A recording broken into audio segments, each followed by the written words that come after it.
המלחמה הזאת מתאפיינת בזה שאנחנו לוחמים ב7 גזרות שונות, דבר שלא עשינו אף פעם.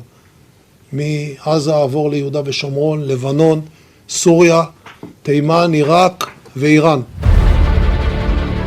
Iran ने 13 अप्रैल को Israel के नेवातिम एयरबेस को अपना सबसे बड़ा टारगेट बनाया था। तब ईरान ने सीरिया में अपने दूतावास पर हुए इजरायली हमले का बदला लिया था। ईरान ने दावा किया था कि 13 अप्रैल को उसकी 15 बड़ी मिसाइल नेवातिम एयरबेस पर गिरी। इस बार भी ईरान की तरफ से आने वाली काउंटर स्ट्राइक नेवातिम जैसे सैन्य अड्डों पर हो सकती है। ये बात इजराइल बहुत अच्छी तरह जानता है। अमेरिका के 2 एयरक्राफ्ट कैरियर लेबनान के करीब मंडरा रहे हैं। परमाणु ताकत से लैस ये कैरियर अपने दम पर एक साथ कई फ्रंट पर लड़ने के लिए भूमध्य सागर भेजे गए हैं। इसलिए लेबनान को डर सता रहा है। अमेरिका के सबसे बड़े बैटल ग्रुप में से एक USS ट्रूमन कैरियर और उसके साथ कई बड़े जहाज भूमध्य सागर के आसपास घूम रहे हैं। इजराइल को बचाने के लिए अमेरिका का नया डिप्लॉयमेंट ऑर्डर हमास और हिजबुल्लाह को डराने के लिए जारी हुआ है। बाइडेन के ऑर्डर को समझेंगे तो आपको पता चलेगा कि इजराइल और लेबनान का युद्ध गाजा पर बमबारी की तरह एक तरफा तो नहीं होगा, लेकिन इस जंग में गाजा से 10 गुना ज्यादा लोगों की जान जाने का खतरा है। वॉर जोन नंबर 1 देखिए। अमेरिका का कैरियर USS ट्रूमन भूमध्य सागर में तैनात रहेगा और वहीं से अमेरिका ऑपरेशन के लिए तैयार रहेगा। उसकी रेंज में लेबनान भी होगा, सीरिया भी होगा, तुर्की भी होगा और मिस्र के आसपास का इलाका भी होगा।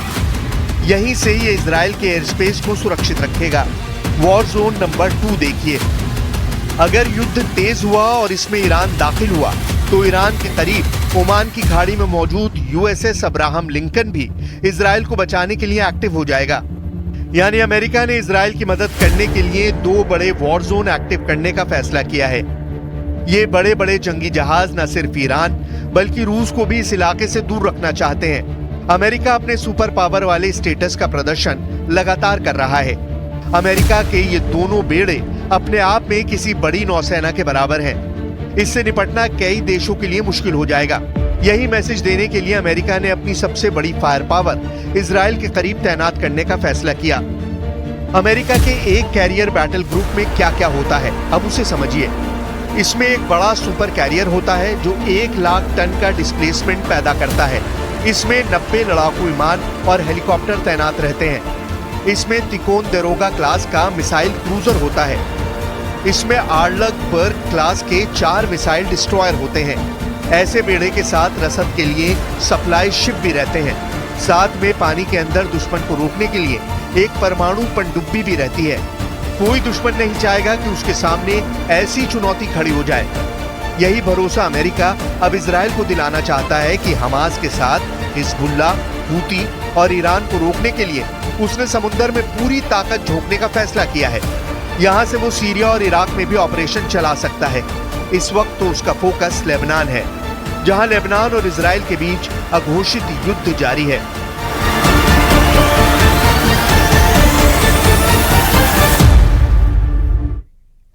इजराइल के बेंयामिन नेतन्याहू को एक मीटिंग ने बहुत ज्यादा परेशान कर दिया है। रूस के प्रधानमंत्री ने ईरान का दौरा करके पूरे इजराइल को टेंशन में डाल दिया है।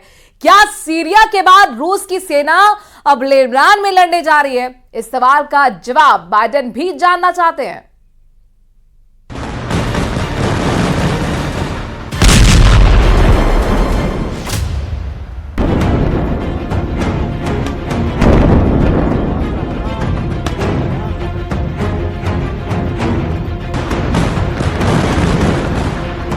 इजराइल की राजधानी तेल अवीव के पास हाईवे नंबर 6 पर जैम लग गया है। वजह है हिजबुल्लाह का रॉकेट जो इस बस के पास गिरा। 2 लोगों के जख्मी होने की खबर है, लेकिन नेतन्याहू के लिए बड़ी टेंशन ये हमला नहीं बल्कि हिजबुल्लाह की वो रॉकेट फोर्स है जो उसके तमाम कमांडर के मारे जाने के बावजूद एक्टिव है। हालांकि इन सबसे बेफिक्र नेतन्याहू ने लेबनान के खिलाफ ग्राउंड ऑपरेशन लॉन्च कर दिया है। एक तरफ ये ऑपरेशन और दूसरी तरफ ईरान में रूस के प्रधानमंत्री का इमरजेंसी दौरा। दक्षिण लेबनान में इजराइल के हमले शुरू हो गए हैं और इस खबर ने मॉस्को में बैठे व्लादिमीर पुतिन को भी बेचैन कर दिया है। पुतिन ने फौरन अपने प्राइम मिनिस्टर को तेहरान भेजा और यहाँ पर जो मीटिंग हुई उसके बाद दुनिया में 4 पावर सेंटर तैयार हो चुके हैं।